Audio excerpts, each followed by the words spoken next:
Welcome to another episode of the Modern Aikidoist podcast. The topic today is tradition helping Aikido or hurting it? I present this topic not merely to point out problems or even to say that I have the answers, which I don't. These are merely things to consider in an attempt to find greater understanding. These are things which I've been observing and thinking about for quite some time now, and maybe together we can find some ideas on how to effectively address them. What I'm presenting here is not meant to be the last word on this matter. Instead, I'm hoping that it starts an open and frank discussion about things that people are hesitant to talk about. Before we get into it, I want to start with this disclaimer. I'd like to discuss this topic without it getting personal. If you feel that a concept that I cover in this discussion hits too close to home, please avoid the temptation of thinking that I'm calling out you or your organization. I'm not doing that at all. It's a tricky thing to identify counterproductive behaviors without people getting offended.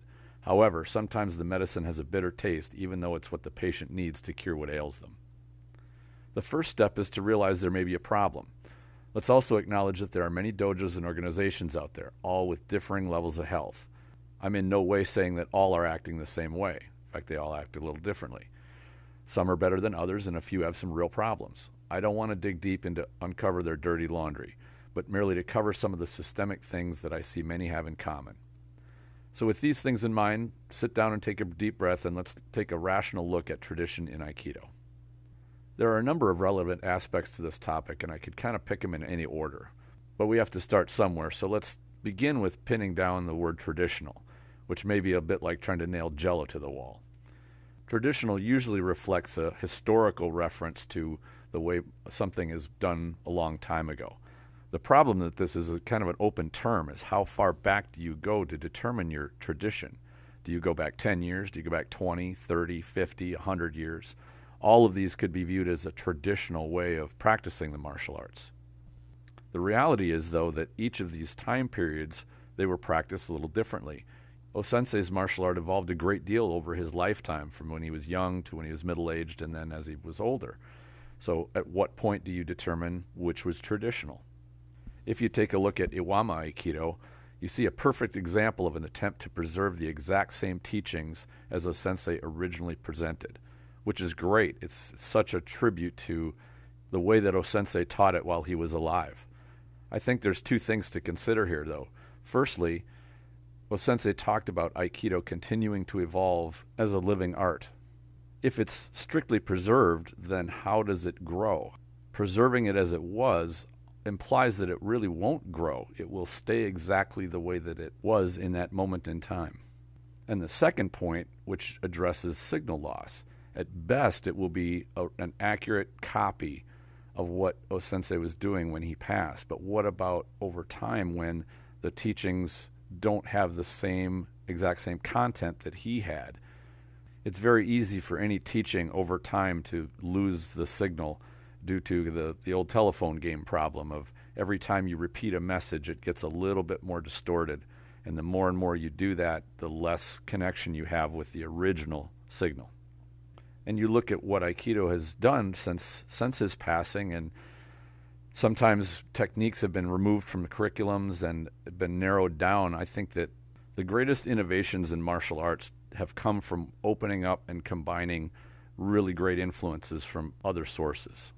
Most people are very familiar with Bruce Lee and his criticisms of the Chinese arts in that they became so rigid and traditional and bound that they were not living up to their potential, that they had room to expand and innovate, but this innovation was being restricted by the seniors and the venerable elders that didn't want to have outside influences. It seems that Lee posed the question, is traditional practice making the art better or worse?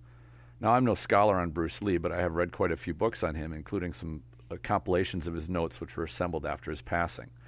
The series by John Little comes to mind, and it was fantastic. The relevant aspect here, in what I understand of Lee's perspective, is that he did not believe in a rigid and limited way that Chinese arts were codified and taught. He just didn't think it was effective.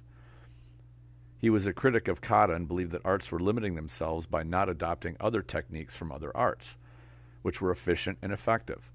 Does this situation sound familiar at all to the Aikido world? It definitely sounds like that to me. Because human nature is what it is, it kind of makes sense. You find in a period of time something that works, and it works really well, and you respect it so deeply that you want to see it preserved. But over time, things tend to decay. Any living thing is either growing or it's dying, and a martial art is definitely a living thing. So over time, though, if it does not continue to grow, it will wither and it will become less relevant. The lifeblood of a martial art is innovation, and we must always be growing. That means having to question tradition, having to sometimes leave behind things which could be done better. This is the nature of any innovation, whether it's technological, artistic, whatever. You always have to move on and do something better than what you were shown. The problem is that's not easy. It's very easy to just take direction and go through motions that you're shown and copy them. It's not as easy to actually innovate and make them better. But that's our responsibility as martial artists. And of course, a martial artist doesn't practice in a vacuum all by himself. You usually get within a group of like-minded individuals that want to practice and train and learn their art and build their craft. And so you get a team, you get a dojo or a practice group, maybe even an organization that you become part of where you can gather together with people that want to do what you want to do, train in the art that you want to train in. This is perfectly sensible, logical. I mean, it's how things work. But that doesn't mean there's not some pitfalls to it. A good team is as good as the sum of their parts, and an outstanding team is greater than the sum of their parts.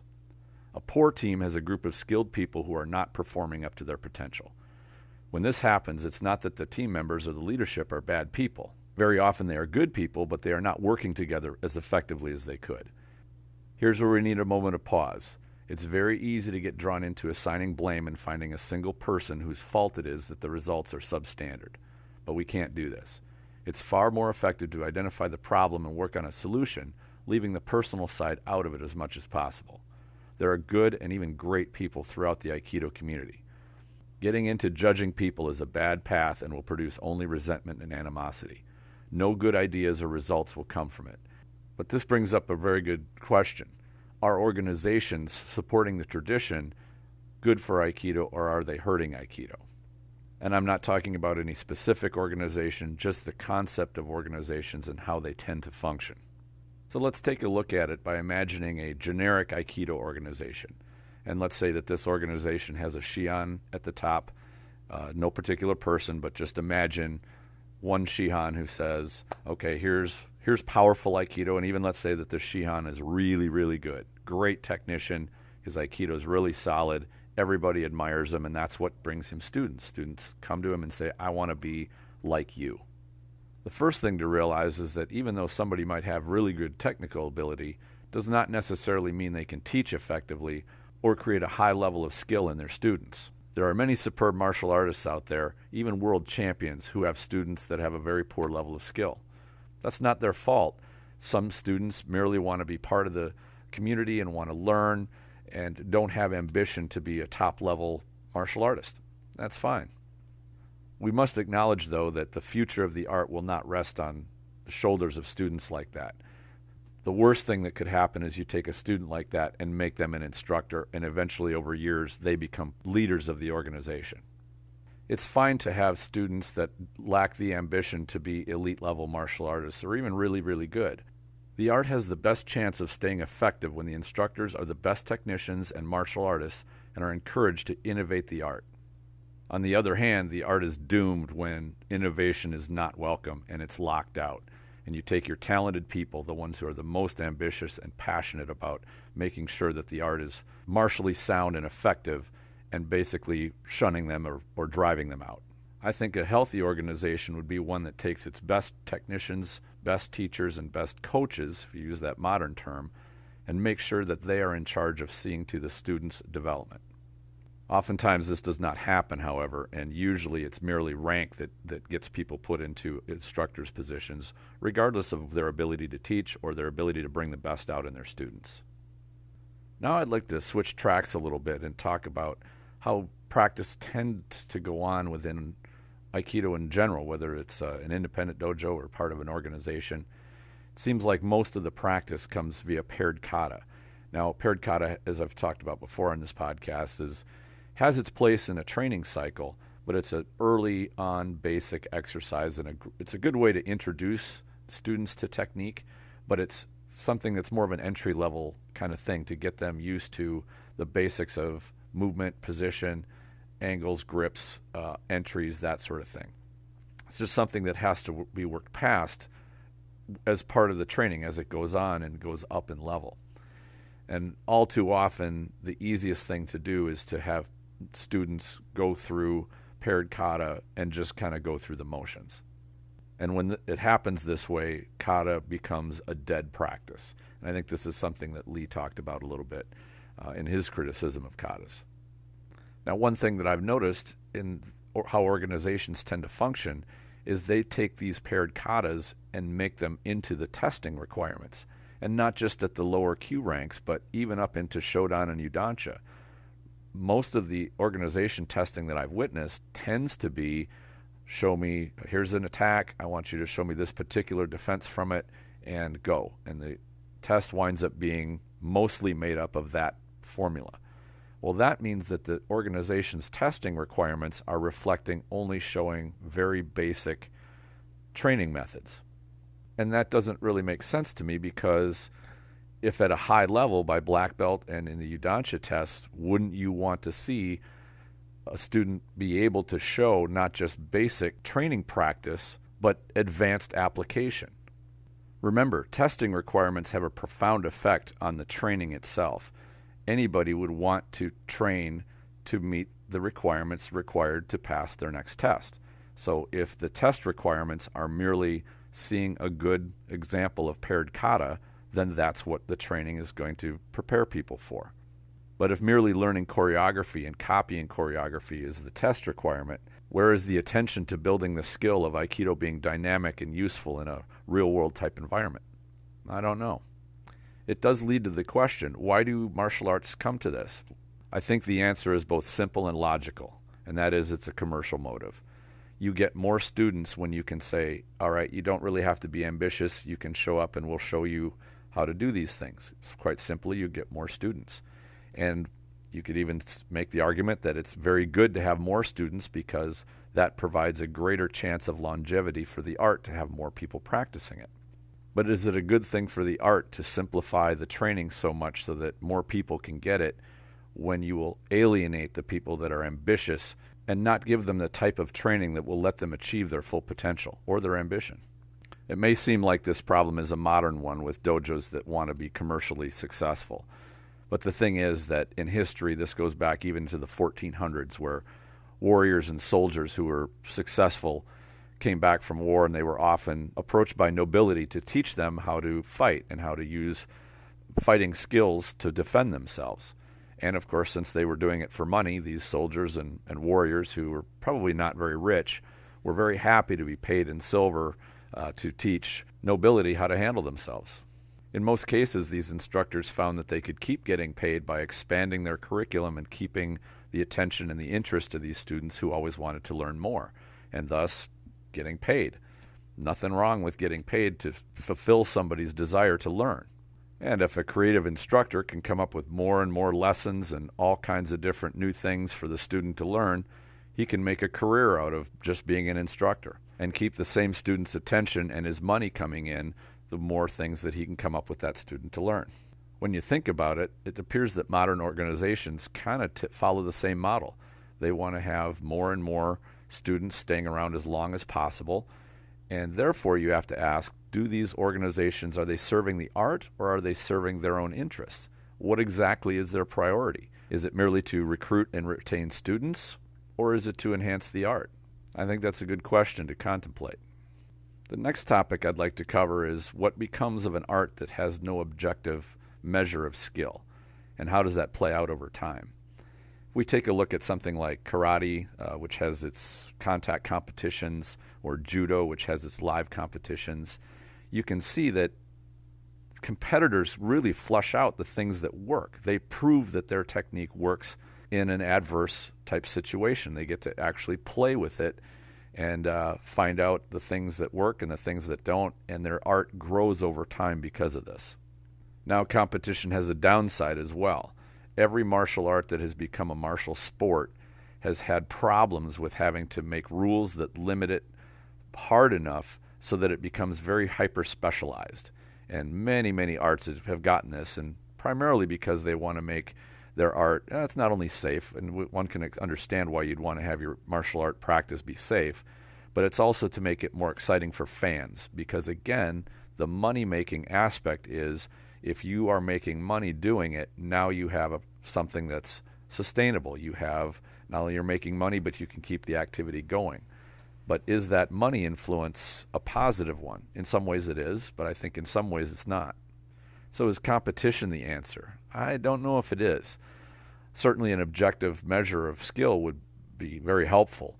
And a lot of people will bring up Shotokan Aikido or Tamiki Aikido as being a good example of Aikido engaging in a live, active competition type scenario.